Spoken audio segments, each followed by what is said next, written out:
You and I often discuss the various reasons why we think the BBC should not be paid for by us. But while they maintain a fierce defence of the TV licence, there's an argument that it's just sort of organically dying out because more and more people aren't paying it. Kids in particular, they're not wedded to the BBC. They don't give a damn about the BBC. They don't pay it. You've got the over 75s aren't paying it. More and more people saying, frankly, I'd rather pay for Netflix. Yeah, and the media minister there is absolutely right. But the question really is, what are they going to do about it? Are they going to allow the BBC to keep clinging on to being taxpayer funded, to bullying the British public into paying this with their sort of intimidating letters and turning up on the doorstep, or are they going to sort of put their hands up, as he appears to have done, as John Whittingdale sort of has said at the Edinburgh Festival there, that this is inevitable. Okay, so let's start the transition over into being a completely commercial enterprise, and end this misery. It'd be better for everybody. Yes, and I mean, they don't. The BBC seems to sort of take an ostrich head in the sand approach to this issue, doesn't it? I mean, now and again they will concede that there may have to be a sort of streamlining of the TV license system, and perhaps there may be an argument for people in certain sections of society not to pay quite as much as others. But the fact of the matter is, they're flogging a dead horse. This is a really, in terms of the attitude of the people of this country to paying the state broadcaster to watch things like Strictly Come Dancing. This is a dead tariff walking, isn't it? Absolutely. I mean, the clock is ticking on the BBC. As you said, young people are not remotely interested in live TV. I've got a 13-year-old daughter. She doesn't watch live TV at all. She lives on YouTube and all these other sort of social content producing sort of sites. And I know a number of sort of people in their early 20s who don't, and all the data backs that up as well. Young people just aren't interested in this sort of habit that you and I probably grew up with, where you sort of sit around with your family waiting for something decent to come on TV. Well, unfortunately for the BBC now, nothing decent really comes on TV. So more and more people are searching around and discovering on-demand platforms. More people are turning to Netflix and Amazon Prime and YouTube and all different places to get the content, and there's so much to choose from now.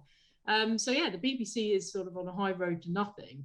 And if the strategy is just to wait until they can, wait no longer, then they're shooting themselves in the foot, because they have an opportunity now, and the window is closing very, very quickly for them to jump into the commercial sphere and try and give the likes of Amazon and Netflix a run for the money. They do still globally have a relatively strong brand that they could play off if they went and sought out those global audiences and asked them to pay a bit. Because at the moment they talk about, we have this global reach and we have all this soft power. Well, we'll utilize it. The time is now to be launching as a global corporate enterprise and not relying on the reluctant British public to fund them. I mean, some of the finest minds in this country, we're told, gravitate towards the BBC because, of course, the BBC's employment policy is, did you go to Eton? Yes, I did. Did you go to Oxford University? Yes, I did. Are you white? Yes, I am. Are you middle class? Well, come right in. You can work for us. So there are clever people there. But why is it then that these people, these clever people, seem like rabbits caught in the headlights when it comes to the rivalry of these incredible streaming services like Netflix, Prime, Amazon Prime, Disney Plus? I mean, these services are knocking the BBC for six, aren't they? I think it's just a complete sort of a mindset where they're very comfortable and secure in their jobs. They're working at a sort of very low efficiency. If they switched over into being a commercial enterprise, a lot of them would lose their jobs. Let's face it, because they'd have to streamline down or they just have to get better and produce better content and more of it, with the staff that they have. Those would be the sort of two choices. But at the moment, they're just extremely comfortable, and they get to dictate to the British people what they get to watch and what kind of programs are, fit with the ideology. And if they went over to being a commercial enterprise, they'd actually have to make content that people wanted to watch. And I think that's something that they find quite abhorrent.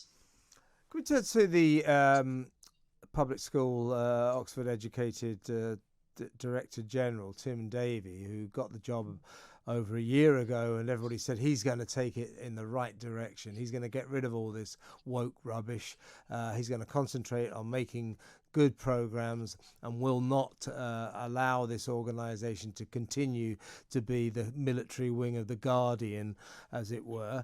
I think he's been a tremendous disappointment in that respect. He's presided over the spending of £100 million on diversity. In terms of diversity, the BBC is like the sort of Taliban of diversity. It is so sort of prejudiced now against anyone who's not a person of colour or a woman. White men stand no chance there anymore. So I just feel that this guy came with a kind of crescendo of optimism surrounding him, and he's been a disappointment. But did anyone really believe the crescendo of optimism? It was very good PR, wasn't it, to sort of launch and say, I'm going to shake up and bring in true diversity. But he never actually talked in any meaningful way about sort of bringing people in with different thoughts or people in from different classes. He taught. It was the same old sort of tick boxes from the get go. I mean, you only have to look at I don't know if you've seen online today, but there's sort of the radical trans agenda thing that the BBC is really pushing, and they found themselves in deep water over that because Ofcom have stopped funding the Stonewall. Stonewall, yeah. And also, the Cabinet Office and the Equality and Human Rights Commission have all backed away from Stonewall, but BBC's come out and sort of said, no, we stand by Stonewall. They turn a complete blind eye to the fact that Stonewall has shown itself to be, extremely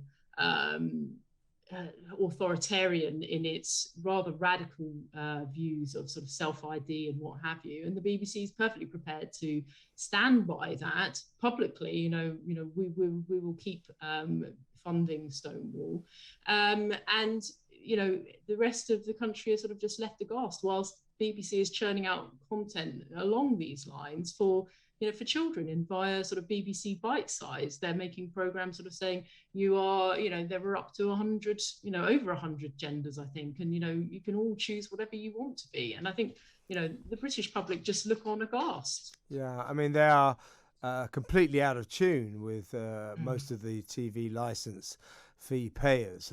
They're customers. They don't seem to care about them. They exist in their own kind of liberal North London bubble. It's an extraordinary organisation. But what other challenges, just before you go, Rebecca, to the licence fee do you predict over the next few years? Well, I think, as we've said already, the young people particularly, anybody who's below the age of 30 really isn't watching live TV, and they're sort of looking at all these different offers that they can choose from, and how much they're going to cost each month, how much they're going to spend out of their budget. You've got Netflix for £6, you've got Amazon included if you've got Amazon Prime. You've got all of these rather cost-effective and huge, platforms with huge amount of choice. And then you look at the BBC and think, okay, well, they made one good series last year. How can I justify, as a young person, spending, £15 a month on the BBC? I just won't watch any live TV at all, and why should I pay it? And then, at the other end of the scale, you've got older people who were the core funders of the BBC up until sort of recently, where they've just become so, disappointed with it, that those people are sort of now switching off as well, and as they get older, they won't be around either. So it's happening in both ways, and the BBC is just going to be left with the position of having nobody at all funding it. I always just think, well, instead of spending £100 million on diversity, why don't you spend £100 million on some decent programs? You're quite right, Rebecca. The only thing the BBC manages now is the odd kind of acceptable drama, but most of Mm, it, most of the output is absolutely sort of sub ITV rubbish. It really is, and the news department now is just a biased joke. absolutely. The problem with the BBC that they don't seem to realise, I think, is it is the license fee, and the organisation itself is just a kind of diminishing in a kind of sea of decay. It's just decaying. That's what's happening.